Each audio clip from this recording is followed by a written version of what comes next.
Hello everyone, and welcome to the 10th video in the Safe Passage series. I hope you've had a good week. Maybe some of you, like me, have had a week of extremes. For example, I helped my sister-in-law plant annuals in sweltering heat, only to have to cover the barrels a couple nights with sheets for fear of frost. So it just seemed to reflect somehow the challenging, uncertain times we're living. Also this week, I observed what would have been my father's 106th birthday. In an earlier video, I shared that this year would also have marked my mother's 106th birthday. So they both were born in 1914, a very turbulent year in the world's history. And I wonder sometimes the stress that must have caused parents to be raising a young family in the shadow of that brutal war. During that era, as you know, many people did not pursue higher education. They often went out to work early to earn money for the family. And my mother was following that path when she became a housekeeper. One of her positions was working for the Park House Hotel in Flesherton, Ontario. She would help make up the beds for the lodgers and cook some meals. And I think it was there that she earned her rather legendary reputation as a good cook. And I'm thinking it might have been that credential that helped her secure another job eventually. Because at that time, Agnes MacPhail, Canada's first female member of Parliament, had put out the word that she was looking for a girl to come and be a live-in housekeeper, to cook, and to help take care of her mother, who was living with her at that time. So my mother applied for the position, and for a period was Aggie's girl. She would tell us some stories of her experiences there.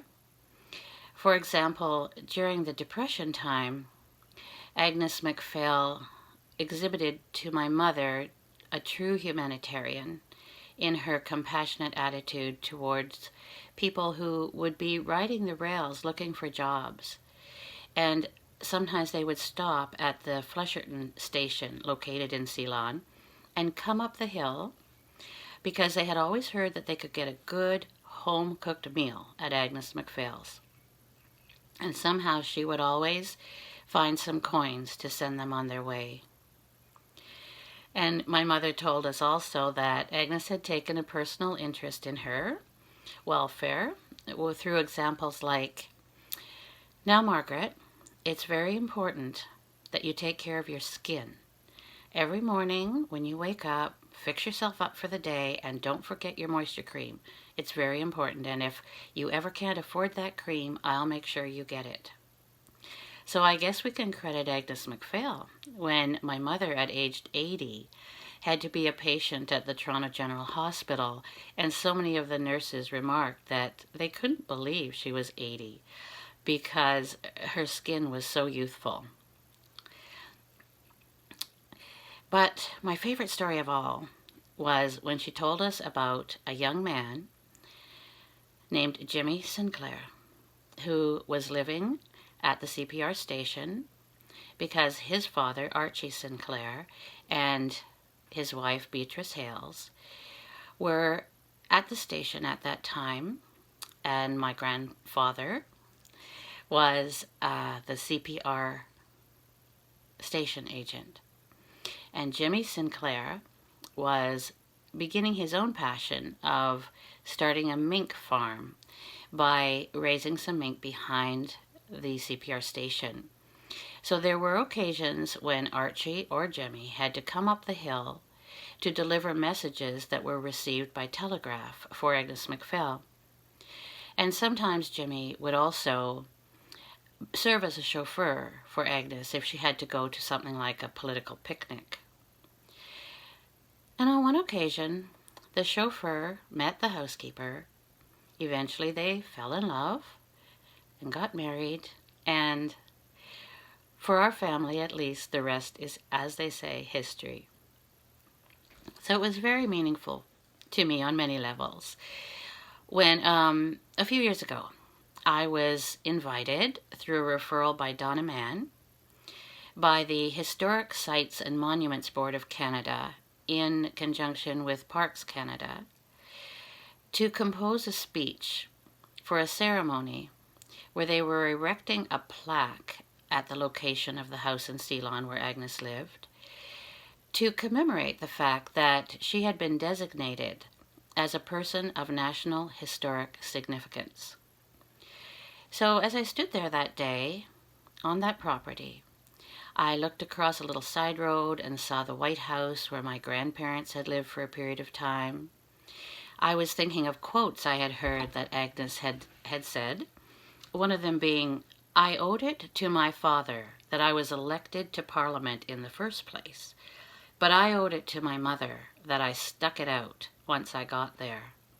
And my mom, too, can remember lots of stories of how tenderly Agnes cared for her mother. She said, "I do not want to be the angel of any home. I want for myself what I want for other women, absolute equality. After that is secured, then men and women can take turns being angels. Also, do not rely completely on any other human being, however dear. We meet all life's greatest tests alone." And as I was preparing for that speech, which, by the way, if you are ever interested in the text of that, it is on my website, poetryspeaker.com, thanks to my friends Ernie and Marie Higginson, who were there that day, and Ernie managed to record it on his phone.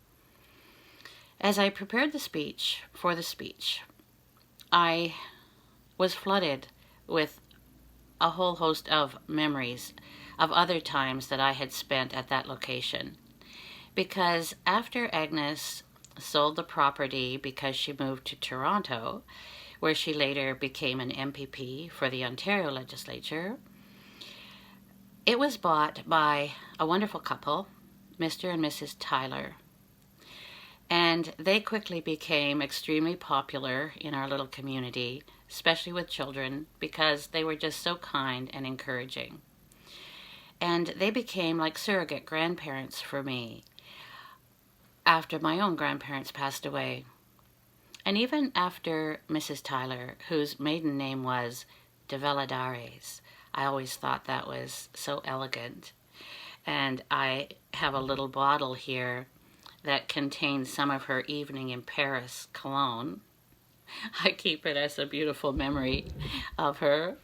After she passed away, I continued to visit Mr. Tyler when I would be in Ceylon because we had much in common. We both liked literature and poetry. So I was very saddened one day when I heard that he had taken very ill and was in a hospital in Brantford, where his son lived. So I made my way to Brantford to visit him, and on the first visit, although Henry Tyler had failed and was showing signs of illness, he was still in very good spirits and was really alert, and we had a marvelous conversation. But 2 weeks later, when I went back, I hardly recognized my dear friend. He had failed so badly, and he was incoherent. So all I could really do as I stayed with him for that afternoon was hold his hand, recite back to him some of the quotes he had given to me from Shakespeare, things like, "This above all, to thine own self be true, and it must follow as night the day, thou canst not then be false to any man." And also another favorite of Mr. Tyler's was, "If friends thou hast, and their adoption tried, grapple them to thy soul with hoops of steel. But do not dull thy palm with entertainment of each new-hatched, unfledged comrade." So I sat with him that day, recited poetry to him, recalled some memories, And around 4 o'clock, his son came in. And suddenly, Mr. Tyler brightened up and looked at his son and said, "I've had this angel without wings by my bedside all day." He turned then and looked me right in the eye and said, "The story isn't finished yet." And so I said, "Now, what story would that be, Mr. Tyler?" And he said, "The one for which you will be the author." And that affected me so deeply, because I knew then that at some level he did know who I was, and he remembered our bond. And I left that room in tears that day because I knew I would never see my dear friend again. But the influence that he had had on my life was so deeply appreciated and so profound. And sometimes I feel like this series is the story. And I'm delivering it chapter by chapter to such a kind audience. Appreciate your comments so very much. And I think that a lot of people come back to their roots later in life. I know I see that in Grey County, that many of you, like myself, left the area to either attend university or seek employment elsewhere, or just to chase our idea of a new adventure. But we returned, either to raise a family or to retire, and we came back with a renewed appreciation for how wonderful the area is and how lucky we are to live here. So I'd really like to share a poem with you that was written in 1906 by Helena Coleman, a Canadian poet. And at that time in 1906, Agnes MacPhail would have been leaving her rural area to go to Owen Sound Collegiate and from there on to Stratford Normal School to begin her career as a teacher. And I like to think that maybe she shared this poem with some of her early students. It's called "More Lovely Grows the Earth." More lovely grows the earth as we grow old. More tenderness is in the dawning spring. More bronze upon the blackbird's burnished wing, and richer is the autumn cloth of gold. A deeper meaning, too, the years unfold, until to waiting hearts, each living thing, for very love its bounty seems to bring, entreating us with beauty to behold. Or is it that with years we grow more wise, and reverent to the mystery profound, withheld from careless or indifferent eyes, that broods in simple things the world around, more conscious of the love that glorifies the common ways and makes them holy ground? And it seems to me that when this pandemic is over, that ground will seem very holy, because we will again be able to walk freely on it. And I just hope that everybody is getting through this time with as much grace and humor as possible. I thank you very much for following the series and for remarks that you leave. For example, I was really grateful to hear from Judith Linton with her memory that her grandmother had been a seamstress for Agnes MacPhail and had sewed some beautiful outfits for her that she would need in Ottawa when she assumed her new position. And Judith has a memento of a beautiful dish that her grandmother gave to her that had once belonged to Agnes's mother. And there are other local stories about a personal connection with Agnes MacPhail. I know that Bea Wilton shared a story about how her husband Lloyd, as a young child, had traveled with his father, who worked for the creamery in Durham, and he would go with him around the area collecting the eggs and cream, and they would stop sometimes at the home of Agnes MacPhail for milk and cookies. So there are lots of stories, just beautiful little anecdotes that people share that establish a personal connection with her. So I'm happy to leave you with this video now. I hope you'll tune in again next week and have a good time and continue to celebrate those friendships you have where they are